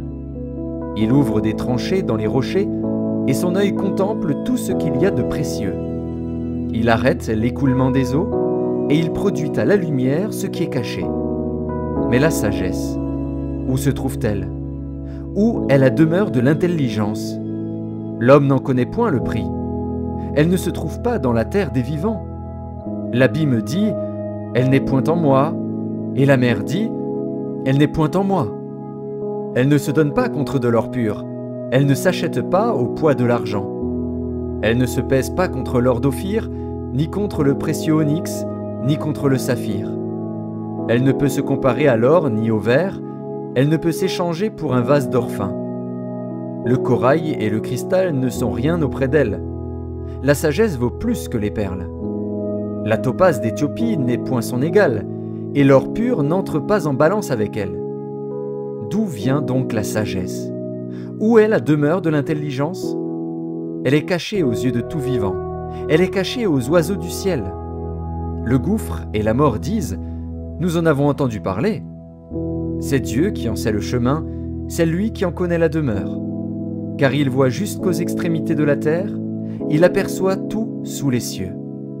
Quand il régla le poids du vent, et qu'il fixa la mesure des eaux, quand il donna des lois à la pluie, et qu'il traça la route de l'éclair et du tonnerre, alors il vit la sagesse et la manifesta. Il en posa les fondements et la mit à l'épreuve. Puis il dit à l'homme, « Voici, la crainte du Seigneur, c'est la sagesse. S'éloigner du mal, c'est l'intelligence. » Job, chapitre 29. Job prit de nouveau la parole sous forme sentencieuse et dit, « Oh, que ne puis-je être comme au mois du passé, comme au jour où Dieu me gardait, quand sa lampe brillait sur ma tête et que sa lumière me guidait dans les ténèbres? Que ne suis-je comme au jour de ma vigueur, où Dieu veillait en ami sur ma tente, quand le Tout-Puissant était encore avec moi et que mes enfants m'entouraient? Quand mes pieds se baignaient dans la crème et que le rocher répandait près de moi des ruisseaux d'huile? Si je sortais pour aller à la porte de la ville, et si je me faisais préparer un siège dans la place, les jeunes gens se retiraient à mon approche, les vieillards se levaient et se tenaient debout. Les princes arrêtaient leur discours et mettaient la main sur leur bouche. La voix des chefs se taisait, et leur langue s'attachait à leur palais. L'oreille qui m'entendait me disait heureux, l'œil qui me voyait me rendait témoignage, car je sauvais le pauvre qui implorait du secours, et l'orphelin qui manquait d'appui. La bénédiction du malheureux venait sur moi. Je remplissais de joie le cœur de la veuve. Je me revêtais de la justice et je lui servais de vêtements. J'avais ma droiture pour manteau et pour turban. J'étais l'œil de l'aveugle et le pied du boiteux. J'étais le père des misérables. J'examinais la cause de l'inconnu. Je brisais la mâchoire de l'injuste et j'arrachais de ses dents la proie. Alors je disais, je mourrai dans mon nid. Mes jours seront abondants comme le sable. L'eau pénétrera dans mes racines, la rosée passera la nuit sur mes branches. Ma gloire reverdira sans cesse, et mon arc rajeunira dans ma main. On m'écoutait et l'on restait dans l'attente. On gardait le silence devant mes conseils. Après mes discours, nul ne répliquait, et ma parole était pour tous une bienfaisante rosée. Ils comptaient sur moi comme sur la pluie. Ils ouvraient la bouche comme pour une pluie du printemps. Je leur souriais quand ils perdaient courage, et l'on ne pouvait chasser la sérénité de mon front. J'aimais à aller vers eux, et je m'asseyais à leur tête. J'étais comme un roi au milieu d'une troupe, comme un consolateur auprès des affligés. Job, chapitre 30. Et maintenant, je suis la risée de plus jeunes que moi, de ceux dont je dédaignais de mettre les pères parmi les chiens de mon troupeau. Mais à quoi me servirait la force de leurs mains? Ils sont incapables d'atteindre la vieillesse. Desséchés par la misère et la faim, ils fuient dans les lieux arides, depuis longtemps abandonnés et déserts. Ils arrachent près des arbrisseaux les herbes sauvages, et ils n'ont pour pain que la racine des genêts. On les chasse du milieu des hommes, on crie après eux comme après des voleurs. Ils habitent dans d'affreuses vallées, dans les cavernes de la terre et dans les rochers. Ils hurlent parmi les buissons, ils se rassemblent sous les ronces. Êtres vils et méprisés, on les repousse du pays. Et maintenant, je suis l'objet de leurs chansons, je suis en butte à leurs propos. Ils ont horreur de moi, ils se détournent, ils me crachent au visage. Ils n'ont plus de retenue et ils m'humilient, ils rejettent tout frein devant moi. Ces misérables se lèvent à ma droite et me poussent les pieds. Ils se frayent contre moi des sentiers pour ma ruine. Ils détruisent mon propre sentier et travaillent à ma perte, eux à qui personne ne viendrait en aide. Ils arrivent comme par une large brèche, ils se précipitent sous les craquements. Les terreurs m'assiègent. Ma gloire est emportée comme par le vent, mon bonheur a passé comme un nuage. Et maintenant, mon âme s'épanche en mon sein, les jours de la souffrance m'ont saisi. La nuit me perce et m'arrache les os. La douleur qui me ronge ne se donne aucun repos. Par la violence du mal, mon vêtement perd sa forme. Il se colle à mon corps comme ma tunique. Dieu m'a jeté dans la boue, et je ressemble à la poussière et à la cendre. Je crie vers toi, et tu ne me réponds pas. Je me tiens debout, et tu me lances ton regard. Tu deviens cruel contre moi. Tu me combats avec la force de ta main. Tu me soulèves, tu me fais voler au-dessus du vent, et tu m'anéantis au bruit de la tempête. Car, je le sais, tu me mènes à la mort, au rendez-vous de tous les vivants. Mais celui qui va périr n'étend-il pas les mains? Celui qui est dans le malheur n'implore-t-il pas du secours? N'avais-je pas des larmes pour l'infortuné? Mon cœur n'avait-il pas pitié de l'indigent? J'attendais le bonheur, et le malheur est arrivé. J'espérais la lumière, et les ténèbres sont venues. Mes entrailles bouillonnent sans relâche, les jours de la calamité m'ont surpris. Je marche noirci, mais non par le soleil. Je me lève en pleine assemblée, et je crie. Je suis devenu le frère des chacals, le compagnon des autruches. Ma peau noircit et tombe, mes os brûlent et se dessèchent. Ma harpe n'est plus qu'un instrument de deuil, et mon chalumeau ne peut rendre que des sons plaintifs. Job, chapitre 31. J'avais fait un pacte avec mes yeux, et je n'aurais pas arrêté mes regards sur une vierge. Quelle part Dieu m'eût-il réservé d'en haut? Quel héritage le Tout-Puissant m'eût-il envoyé des cieux? La ruine n'est-elle pas pour le méchant, et le malheur pour ceux qui commettent l'iniquité? Dieu n'a-t-il pas connu mes voies? N'a-t-il pas compté tous mes pas?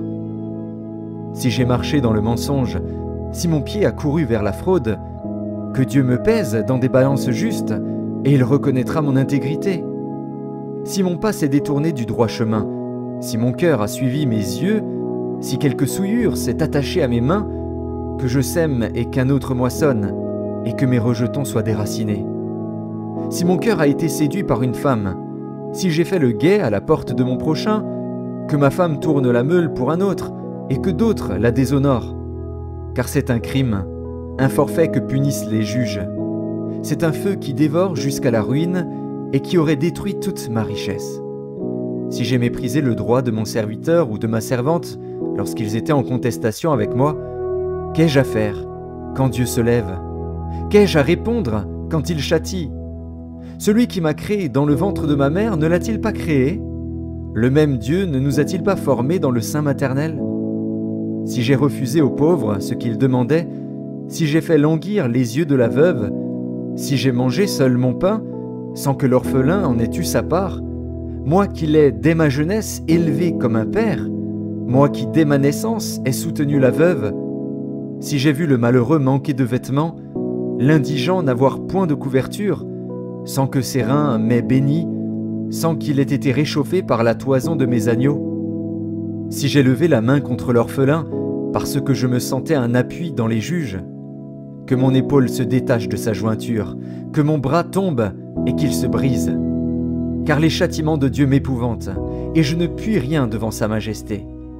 Si j'ai mis dans l'or ma confiance, si j'ai dit alors, tu es mon espoir, si je me suis réjoui de la grandeur de mes biens, de la quantité des richesses que j'avais acquises, si j'ai regardé le soleil quand il brillait, la lune quand elle s'avançait majestueuse, et si mon cœur s'est laissé séduire en secret, si ma main s'est portée sur ma bouche, c'est encore un crime que doivent punir les juges, et j'aurais renié le Dieu d'en haut. Si j'ai été joyeux du malheur de mon ennemi, si j'ai sauté d'allégresse quand les revers l'ont atteint, moi qui n'ai pas permis à ma langue de pécher, de demander sa mort avec imprécation, si les gens de ma tente ne disaient pas « Où est celui qui n'a pas été rassasié de sa viande ?»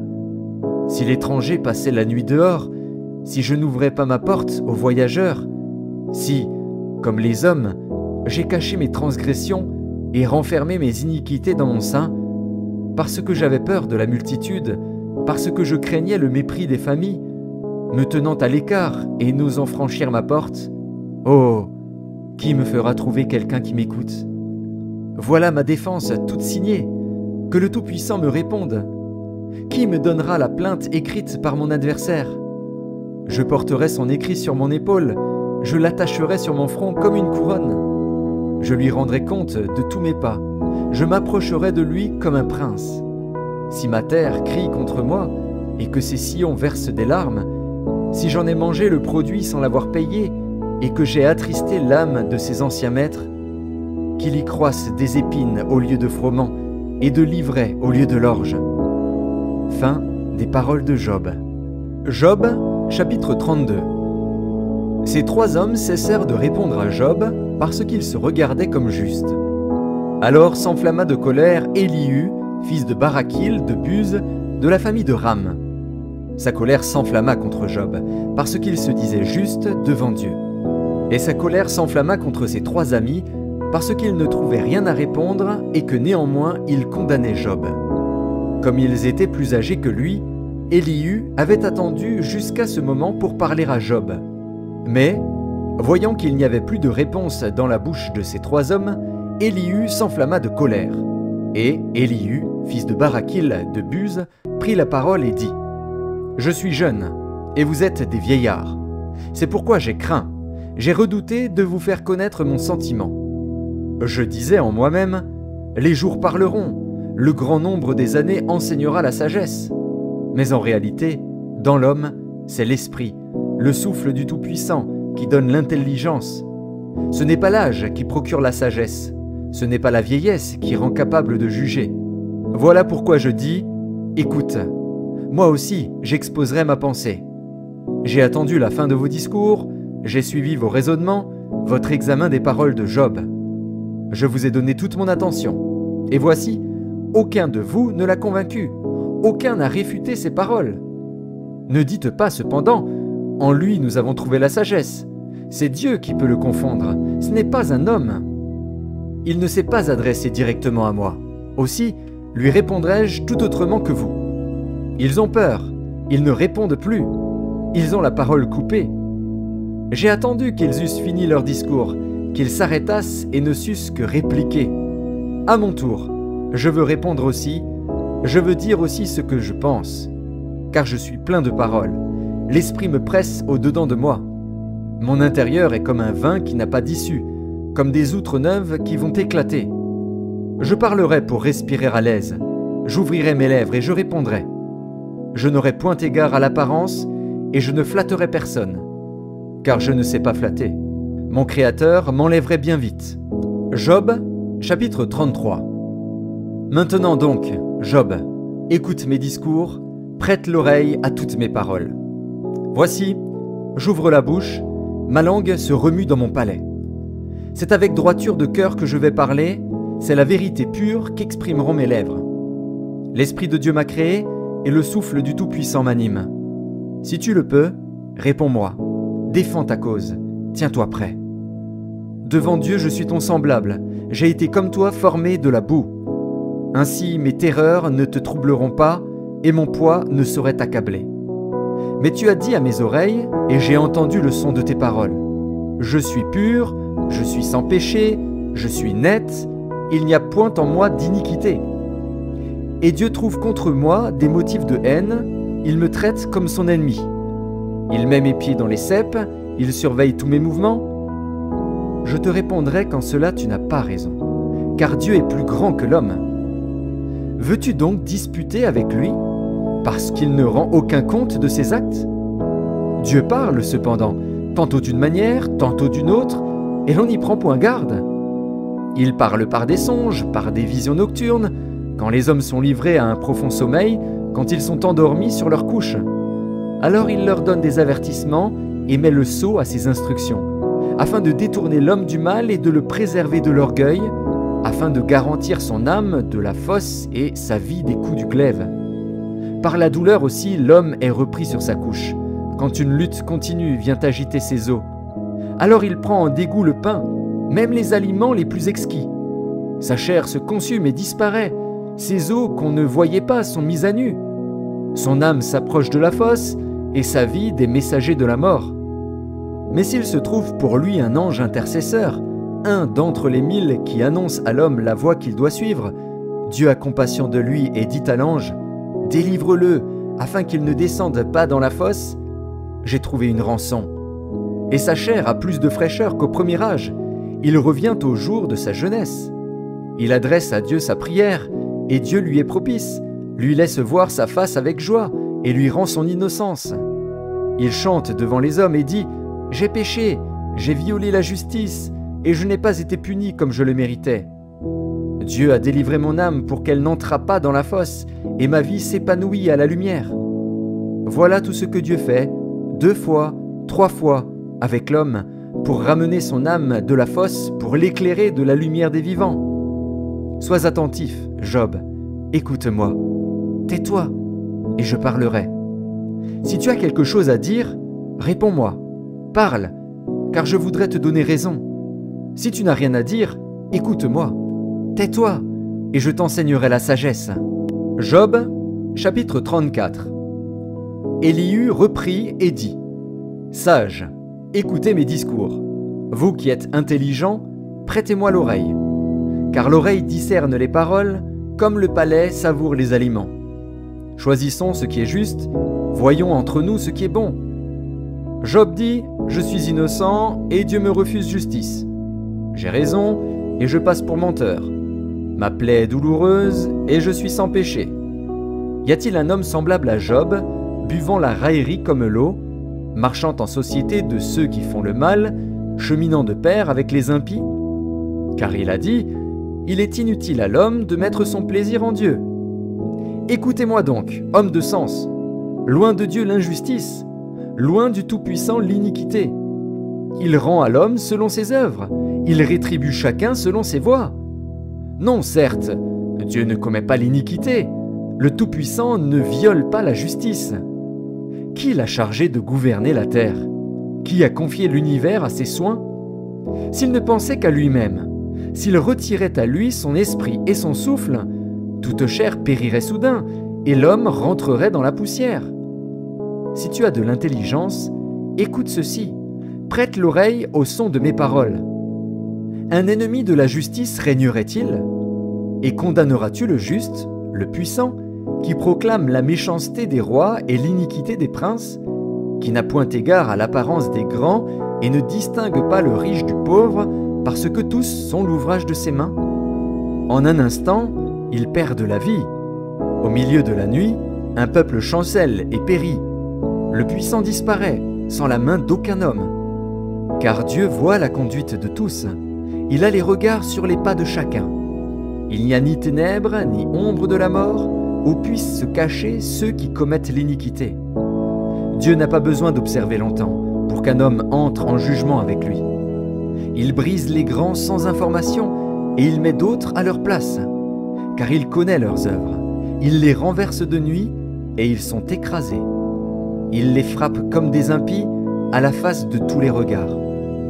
En se détournant de lui, en abandonnant toutes ses voies, ils ont fait monter à Dieu le cri du pauvre. Ils l'ont rendu attentif au cri des malheureux. S'il donne le repos, qui répandra le trouble? S'il cache sa face, qui pourra le voir?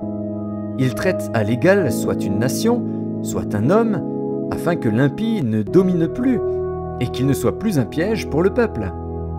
Car a-t-il jamais dit à Dieu: « J'ai été châtié, je ne pécherai plus. Montre-moi ce que je ne vois pas. Si j'ai commis des injustices, je n'en commettrai plus. » Est-ce d'après toi que Dieu rendra la justice? C'est toi qui rejettes, qui choisis, mais non pas moi. Ce que tu sais, dis-le donc. Les hommes de sens seront de mon avis. Le sage qui m'écoute pensera comme moi. Job parle sans intelligence, et ses discours manquent de raison. Qu'il continue donc à être éprouvé, puisqu'il répond comme font les méchants. Car il ajoute à ses fautes de nouveaux péchés. Il bat des mains au milieu de nous, il multiplie ses paroles contre Dieu. Job, chapitre 35. Élihu reprit et dit: Imagines-tu avoir raison? Penses-tu te justifier devant Dieu quand tu dis: Que me sert-il? Que me revient-il de ne pas pécher? C'est à toi que je vais répondre, et à tes amis en même temps. Considère les cieux et regarde. Vois les nuées comme elles sont au-dessus de toi. Si tu pèches, quel tort lui causes-tu? Et quand tes péchés se multiplient, que lui fais-tu? Si tu es juste, que lui donnes-tu? Que reçoit-il de ta main? Ta méchanceté ne peut nuire qu'à ton semblable, ta justice n'est utile qu'au Fils de l'homme. On crie contre la multitude des oppresseurs, on se plaint de la violence d'un grand nombre. Mais nul ne dit: Où est Dieu, mon Créateur, qui inspire des chants d'allégresse pendant la nuit, qui nous instruit plus que les bêtes de la terre et nous donne l'intelligence plus qu'aux oiseaux du ciel? On a beau crier alors, Dieu ne répond pas, à cause de l'orgueil des méchants. C'est en vain que l'on crie. Dieu n'écoute pas, le Tout-Puissant n'y a point égard. Bien que tu dises que tu ne le vois pas, ta cause est devant lui. Attends-le. Mais, parce que sa colère ne sévit point encore, ce n'est pas à dire qu'il ait peu souci du crime. Ainsi Job ouvre vainement la bouche, il multiplie les paroles sans intelligence. Job, chapitre 36. Élihu continua et dit: Attends un peu et je vais poursuivre, car j'ai des paroles encore pour la cause de Dieu. Je prendrai mes raisons de haut et je prouverai la justice de mon Créateur. Sois-en sûr, mes discours ne sont pas des mensonges, mes sentiments devant toi sont sincères. Dieu est puissant, mais il ne rejette personne. Il est puissant par la force de son intelligence. Il ne laisse pas vivre le méchant, et il fait droit aux malheureux. Il ne détourne pas les yeux de dessus les justes. Il les place sur le trône avec les rois. Il les y fait asseoir pour toujours, afin qu'ils soient élevés. Viennent-ils à tomber dans les chaînes? Sont-ils pris dans les liens de l'adversité? Il leur dénonce leurs œuvres, leurs transgressions, leur orgueil. Il les avertit pour leur instruction. Il les exhorte à se détourner de l'iniquité. S'ils écoutent et se soumettent, ils achèvent leurs jours dans le bonheur, leurs années dans la joie. S'ils n'écoutent pas, ils périssent par le glaive, ils expirent dans leur aveuglement. Les impies se livrent à la colère, ils ne crient pas à Dieu quand il les enchaîne. Ils perdent la vie dans leur jeunesse, ils meurent comme les débauchés. Mais Dieu sauve le malheureux dans sa misère, et c'est par la souffrance qu'il l'avertit. Il te retirera aussi de la détresse pour te mettre au large, en pleine liberté, et ta table sera chargée de mets succulents. Mais si tu défends ta cause comme un impie, le châtiment est inséparable de ta cause. Que l'irritation ne t'entraîne pas à la moquerie, et que la grandeur de la rançon ne te fasse pas dévier.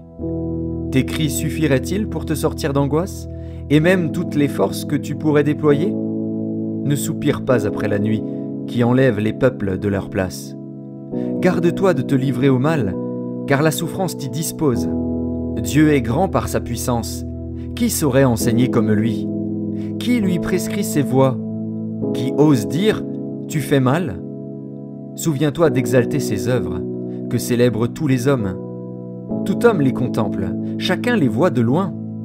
Dieu est grand, mais sa grandeur nous échappe. Le nombre de ses années est impénétrable. Il attire à lui les gouttes d'eau, il les réduit en vapeur et forme la pluie. Les nuages la laissent couler, ils la répandent sur la foule des hommes.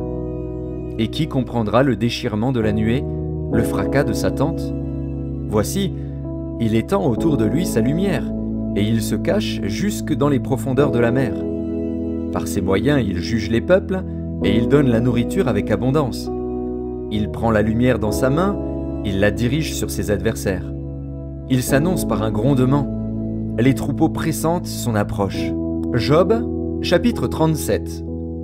Mon cœur est tout tremblant, il bondit hors de sa place.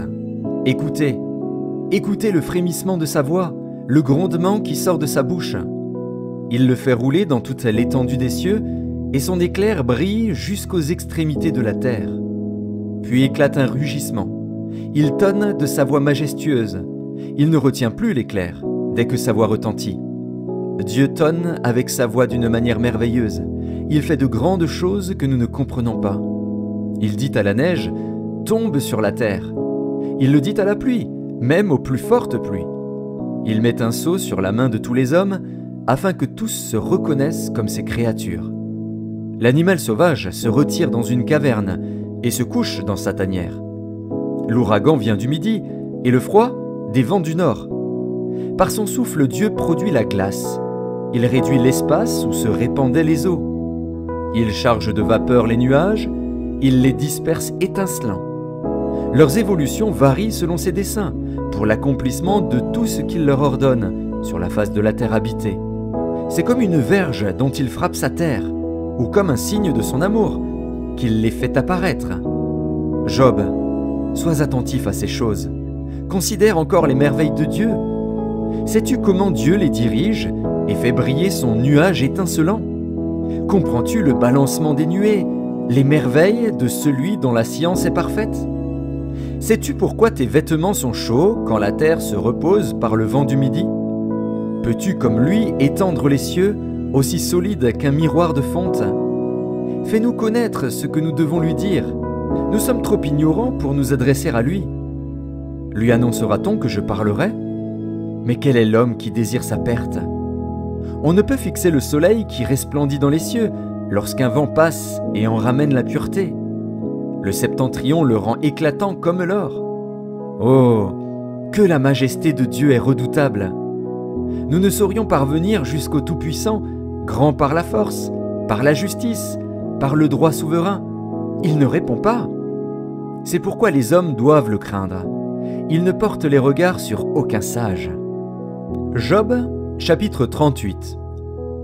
L'Éternel répondit à Job du milieu de la tempête et dit: Qui est celui qui obscurcit mes desseins par des discours sans intelligence? Saint terrain comme un vaillant homme, je t'interrogerai et tu m'instruiras. Où étais-tu quand je fondais la terre? Dis-le, si tu as de l'intelligence. Qui en a fixé les dimensions? Le sais-tu? Ou qui a étendu sur elle le cordeau? Sur quoi ces bases sont-elles appuyées? Ou qui en a posé la pierre angulaire? Alors que les étoiles du matin éclataient en chants d'allégresse et que tous les fils de Dieu poussaient des cris de joie? Qui a fermé la mer avec des portes quand elle s'élança du sein maternel? Quand je fis de la nuée son vêtement et de l'obscurité ses langes? Quand je lui imposai ma loi et que je lui mis des barrières et des portes? Quand je dis « Tu viendras jusqu'ici, tu n'iras pas au-delà, ici s'arrêtera l'orgueil de tes flots » Depuis que tu existes, as-tu commandé au matin? As-tu montré sa place à l'aurore pour qu'elle saisisse les extrémités de la terre et que les méchants en soient secoués? Pour que la terre se transforme comme l'argile qui reçoit une empreinte et qu'elle soit parée comme d'un vêtement? pour que les méchants soient privés de leur lumière et que le bras qui se lève soit brisé? As-tu pénétré jusqu'aux sources de la mer? T'es-tu promené dans les profondeurs de l'abîme? Les portes de la mort t'ont-elles été ouvertes? As-tu vu les portes de l'ombre de la mort? As-tu embrassé du regard l'étendue de la terre? Parle, si tu sais toutes ces choses. Où est le chemin qui conduit au séjour de la lumière? Et les ténèbres, où ont-elles leur demeure? Peux-tu les saisir à leurs limites et connaître les sentiers de leur habitation? Tu le sais, car alors tu étais né, et le nombre de tes jours est grand. Es-tu parvenu jusqu'aux amas de neige? As-tu vu les dépôts de grêle que je tiens en réserve pour les temps de détresse, pour les jours de guerre et de bataille? Par quel chemin la lumière se divise-t-elle, et le vent d'Orient se répand-il sur la terre? Qui a ouvert un passage à la pluie et tracé la route de l'éclair et du tonnerre, pour que la pluie tombe sur une terre sans habitants, sur un désert où il n'y a point d'homme? Pour qu'elle abreuve les lieux solitaires et arides, et qu'elle fasse germer et sortir l'herbe? La pluie a-t-elle un père? Qui fait naître les gouttes de la rosée? Du sein de qui sort la glace, et qui enfante le frimas du ciel, pour que les eaux se cachent comme une pierre, et que la surface de l'abîme soit enchaînée? Noues-tu les liens des Pléiades, ou détaches-tu les cordages de l'Orient? Fais-tu paraître en leur temps les signes du zodiaque, et conduis-tu la grande ours avec ses petits? Connais-tu les lois du ciel? Règles-tu son pouvoir sur la terre? Élèves-tu la voix jusqu'aux nuées, pour appeler à toi des torrents d'eau? Lances-tu les éclairs? Partent-ils? Te disent-ils, nous voici? Qui a mis la sagesse dans le cœur, ou qui a donné l'intelligence à l'esprit? Qui peut avec sagesse compter les nuages et verser les outres des cieux, pour que la poussière se mette à ruisseler et que les mottes de terre se collent ensemble? Chasses-tu la proie pour la lionne, et apaises-tu la faim des lionceaux, quand ils sont couchés dans leur tanière, quand ils sont en embuscade dans leur repère? Qui prépare au corbeau sa pâture, quand ses petits crient vers Dieu, quand ils sont errants et affamés? Job, chapitre 39. Sais-tu quand les chèvres sauvages font leurs petits? Observes-tu les biches quand elles mettent bas? Comptes-tu les mois pendant lesquels elles portent, et connais-tu l'époque où elles enfantent? Elles se courbent, laissent échapper leur progéniture, et sont délivrées de leur douleur. Leurs petits prennent de la vigueur et grandissent en plein air, ils s'éloignent et ne reviennent plus auprès d'elles. Qui met en liberté l'âne sauvage et l'affranchit de tout lien? J'ai fait du désert son habitation, de la terre salée sa demeure. Il se rit du tumulte des villes, il n'entend pas les cris d'un maître. Il parcourt les montagnes pour trouver sa pâture, il est à la recherche de tout ce qui est vert. Le buffle veut-il être à ton service? Passe-t-il la nuit vers ta crèche? L'attaches-tu par une corde pour qu'il trace un sillon? Va-t-il après toi briser les mottes des vallées? Te reposes-tu sur lui parce que sa force est grande? Lui abandonnes-tu le soin de tes travaux? Te fies-tu à lui pour la rentrée de ta récolte? Est-ce lui qui doit l'amasser dans ton air? L'aile de l'autruche se déploie joyeuse, on dirait l'aile, le plumage de la cigogne. Mais l'autruche abandonne ses œufs à la terre et les fait chauffer sur la poussière. Elle oublie que le pied peut les écraser, qu'une bête des champs peut les fouler. Elle est dure envers ses petits, comme s'ils n'étaient point à elle. Elle ne s'inquiète pas de l'inutilité de son enfantement. Car Dieu lui a refusé la sagesse, il ne lui a pas donné l'intelligence en partage. Quand elle se lève et prend sa course, elle se rit du cheval et de son cavalier. Est-ce toi qui donnes la vigueur au cheval et qui revêt son cou d'une crinière flottante? Le fais-tu bondir comme la sauterelle? Son fier hennissement répand la terreur. Il creuse le sol et se réjouit de sa force. Il s'élance au-devant des armes. Il se rit de la crainte. Il n'a pas peur. Il ne recule pas en face de l'épée. Sur lui retentit le carquois, brille la lance et le javelot. Bouillonnant d'ardeur, il dévore la terre. Il ne peut se contenir au bruit de la trompette. Quand la trompette sonne, il dit « En avant !» Et de loin il flaire la bataille, la voix tonnante des chefs et les cris de guerre. Est-ce par ton intelligence que l'épervier prend son vol et qu'il étend ses ailes vers le midi? Est-ce par ton ordre que l'aigle s'élève et qu'il place son nid sur les hauteurs? C'est dans les rochers qu'il habite, qu'il a sa demeure, sur la cime des rochers, sur le sommet des monts. De là il épie sa proie, il plonge au loin les regards. Ses petits boivent le sang. Et là où sont des cadavres, l'aigle se trouve. Job, chapitre 40. L'Éternel, s'adressant à Job, dit: Celui qui dispute contre le Tout-Puissant est-il convaincu? Celui qui conteste avec Dieu a-t-il une réplique à faire? Job répondit à l'Éternel et dit: Voici, je suis trop peu de choses. Que te répliquerai-je? Je mets la main sur ma bouche. J'ai parlé une fois, je ne répondrai plus. 2 fois, je n'ajouterai rien. L'Éternel répondit à Job du milieu de la tempête et dit: Saint terrain comme un vaillant homme. Je t'interrogerai et tu m'instruiras. Anéantiras-tu jusqu'à ma justice? Me condamneras-tu pour te donner droit? As-tu un bras comme celui de Dieu, une voix tonnante comme la sienne? Orne-toi de magnificence et de grandeur, revêt-toi de splendeur et de gloire. Répands les flots de ta colère, et d'un regard abaisse les hautains. D'un regard humilie les hautains, écrase sur place les méchants. Cache-les tous ensemble dans la poussière, enferme leur front dans les ténèbres. Alors je rends hommage à la puissance de ta droite. Voici l'hippopotame à qui j'ai donné la vie comme à toi. Il mange de l'herbe comme le bœuf. Le voici, sa force est dans ses reins et sa vigueur dans les muscles de son ventre. Il plie sa queue aussi ferme qu'un cèdre, les nerfs de ses cuisses sont entrelacés. Ses os sont des tubes d'airain, ses membres sont comme des barres de fer. Il est la première des œuvres de Dieu. Celui qui l'a fait l'a pourvu d'un glaive. Il trouve sa pâture dans les montagnes où se jouent toutes les bêtes des champs. Il se couche sous les lotus, au milieu des roseaux et des marécages. Les lotus le couvrent de leur ombre, les saules du torrent l'environnent. Que le fleuve vienne à déborder, il ne s'enfuit pas. Que le Jourdain se précipite dans sa gueule, il reste calme. Est-ce à force ouverte qu'on pourra le saisir? Est-ce au moyen de filets qu'on lui percera le nez?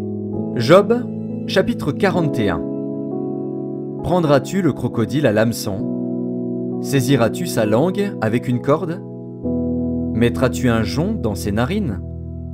Lui perceras-tu la mâchoire avec un crochet? Te pressera-t-il de supplications? Te parlera-t-il d'une voix douce? Fera-t-il une alliance avec toi pour devenir à toujours ton esclave? Joueras-tu avec lui comme avec un oiseau? L'attacheras-tu pour amuser tes jeunes filles? Les pêcheurs en trafiquent-ils? Le partagent-ils entre les marchands? Couvriras-tu sa peau de dard et sa tête de harpon? Dresse ta main contre lui, et tu ne t'aviseras plus de l'attaquer. Voici, on est trompé dans son attente. À son seul aspect, n'est-on pas terrassé? Nul n'est assez hardi pour l'exciter. Qui donc me résisterait en face? De qui suis-je le débiteur? Je le payerai. Sous le ciel, tout m'appartient. Je veux encore parler de ses membres, et de sa force, et de la beauté de sa structure. Qui soulèvera son vêtement? Qui pénétrera entre ses mâchoires? Qui ouvrira les portes de sa gueule? Autour de ses dents habite la terreur. Ses magnifiques et puissants boucliers sont unis ensemble comme par un sceau. Ils se serrent l'un contre l'autre, et l'air ne passerait pas entre eux. Ce sont des frères qui s'embrassent, se saisissent, demeurent inséparables.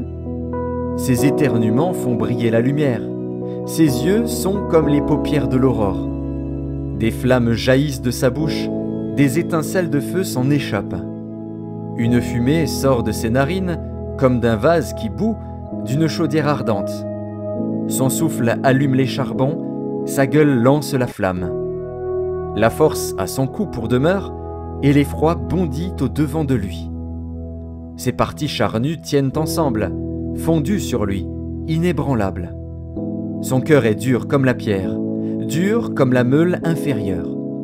Quand il se lève, les plus vaillants ont peur, et l'épouvante les fait fuir. C'est en vain qu'on l'attaque avec l'épée. La lance, le javelot, la cuirasse ne servent à rien. Il regarde le fer comme de la paille, l'airain comme du bois pourri. La flèche ne le met pas en fuite. Les pierres de la fronde sont pour lui du chaume. Il ne voit dans la massue qu'un brin de paille. Il rit au sifflement des dards. Sous son ventre sont des pointes aiguës. On dirait une herse qui l'étend sur le limon. Il fait bouillir le fond de la mer comme une chaudière. Il l'agite comme un vase rempli de parfums. Il laisse après lui un sentier lumineux. L'abîme prend la chevelure d'un vieillard. Sur la terre, nul n'est son maître. Il a été créé pour ne rien craindre. Il regarde avec dédain tout ce qui est élevé. Il est le roi des plus fiers animaux. Job, chapitre 42. Job répondit à l'Éternel et dit : « Je reconnais que tu peux tout et que rien ne s'oppose à tes pensées. Quel est celui qui a la folie d'obscurcir mes desseins ? Oui, j'ai parlé, sans les comprendre, de merveilles qui me dépassent et que je ne conçois pas. Écoute-moi, et je parlerai. Je t'interrogerai, et tu m'instruiras. Mon oreille avait entendu parler de toi, mais maintenant, mon œil t'a vu. C'est pourquoi je me condamne, et je me repens sur la poussière et sur la cendre. » Après que l'Éternel eut adressé ces paroles à Job, il dit à Éliphaz de Théman : « Ma colère est enflammée contre toi et contre tes deux amis, parce que vous n'avez pas parlé de moi avec droiture comme l'a fait mon serviteur Job. Prenez maintenant 7 taureaux et 7 béliers, allez auprès de mon serviteur Job et offrez pour vous un holocauste.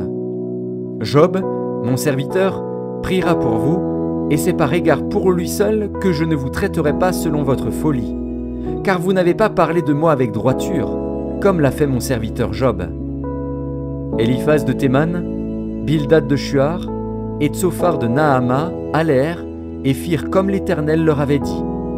Et l'Éternel eut égard à la prière de Job. L'Éternel rétablit Job dans son premier état, quand Job eut prié pour ses amis, et l'Éternel lui accorda le double de tout ce qu'il avait possédé. Les frères, les sœurs et les anciens amis de Job vinrent tous le visiter, et ils mangèrent avec lui dans sa maison.